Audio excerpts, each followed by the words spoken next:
What's up, everyone? This is BigPowner, and this is a video that is being brought to you by a friend that asked about a ring, actually on accident.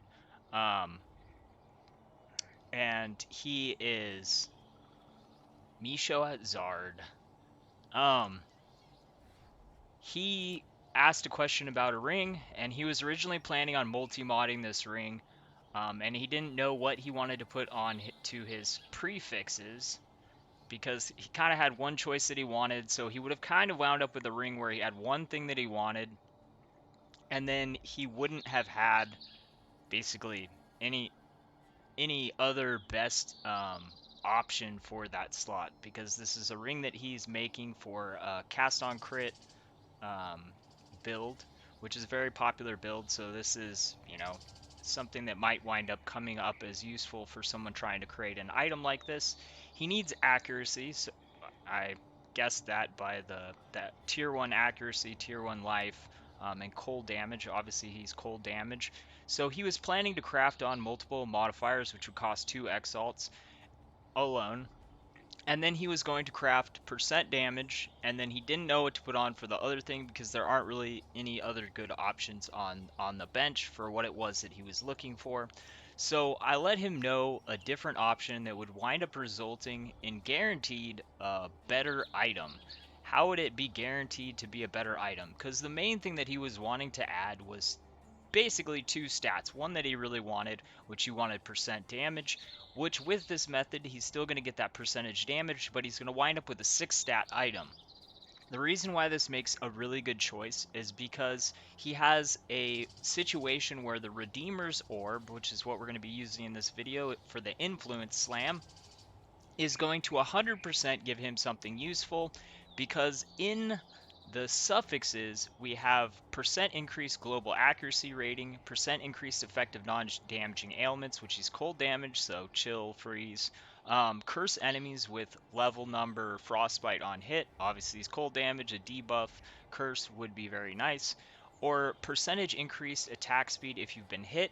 Since the cast on crit is using Cyclone, it benefits from the increased attack speed. So everything in the suffix is a win. We can look at the prefixes also, because that's a part of the decision, and this is kind of the process that you want to go for, even if you're not doing this specific ring. This is just a really good example, because this is a way that he's spending slightly more, but he's going to wind up with a 6 stat item that's going to wind up being better than what he would have wound up with the multi-mod. So in the prefix, he has percent increased evasion. That can be good. Um, the dual mod, percent chance to freeze, and cold damage against chilled or freezed enemies. This would be a really good mod. Number to number cold damage per frenzy charge. I don't think he's using frenzy charges. He might be. This would be a good one. Projectiles, it's projectile on the cast on crit. So that would be good. But there's also minions deal extra damage, so that would be a bad mod. So we don't want to, in this situation, he doesn't want to take any risk. He wants to go for the 100% chance that he's going to get something that is desirable. The issue now is there's two open prefixes. There's only one open suffix. So how is it that we are going to guarantee that we get one of those suffixes and not a prefix which could possibly come up as something that's undesirable?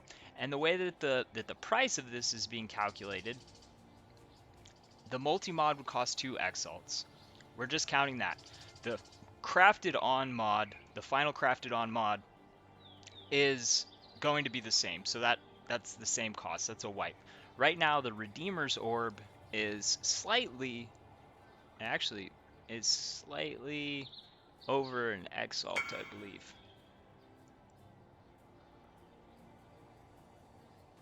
Um,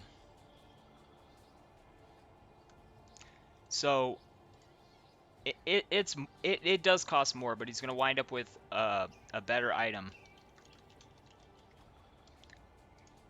So, all right, here's the price: 190 Chaos right now for this orb. So he's spending an extra 75 chaos to create a 6-stat item versus a 3-slot, plus it's going to have an influence stat.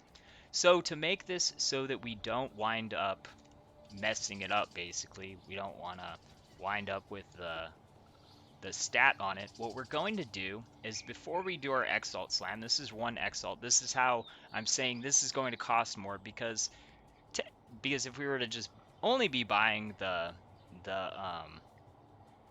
Redeemer's Orb, we'd wind up with a 5-stat for less than the multi-mod would cost, which a multi-mod is basically a 5-stat because one of the stats is the multi-mod, which gives you nothing.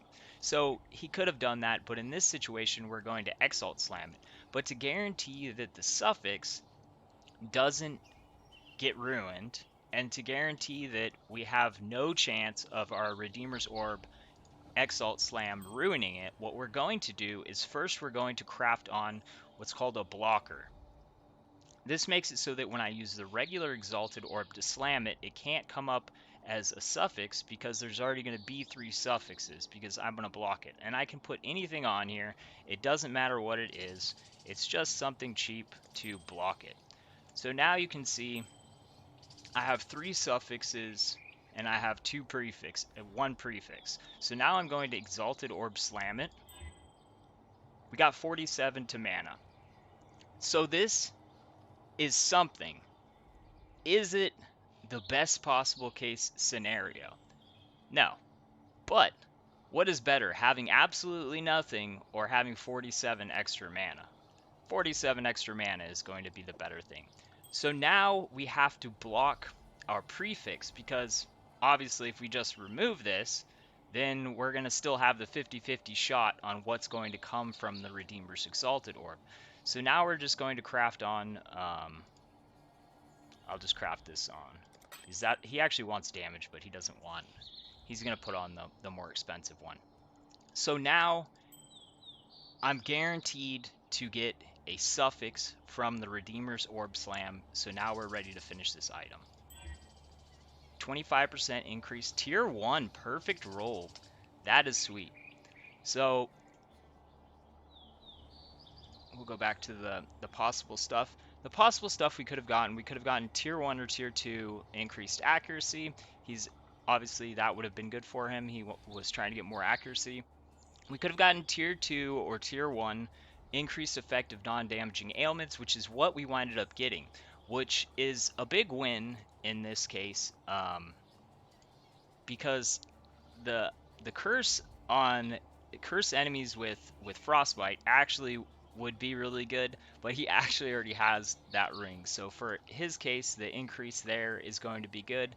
Obviously, the increased attack speed would have also been good. They're all basically wins. It's really nice that we had basically a best case scenario on this because it came out as tier 1 and it came out perfect rolled. So we have a very, very nice result to this. He does, however,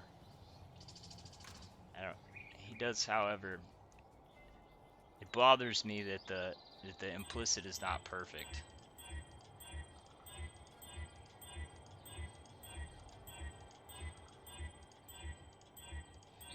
There we go. All right.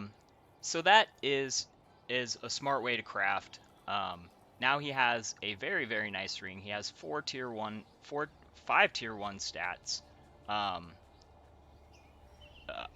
4 tier 1, and then he'll have the top rank percentage damage, and then a tier 7 mana, which, like I said, if he would have done it the other way, he would have had something very mediocre in the top, because let's go ahead and look at what he could have gotten. He's not doing the skill like this. You might be like, oh, he could put elemental. It's elemental damage with attack skills, so that wouldn't have done anything for him. We don't have anything else that's going to wind up benefiting him besides this. So he would have wound up in a situation where he could have, added mana.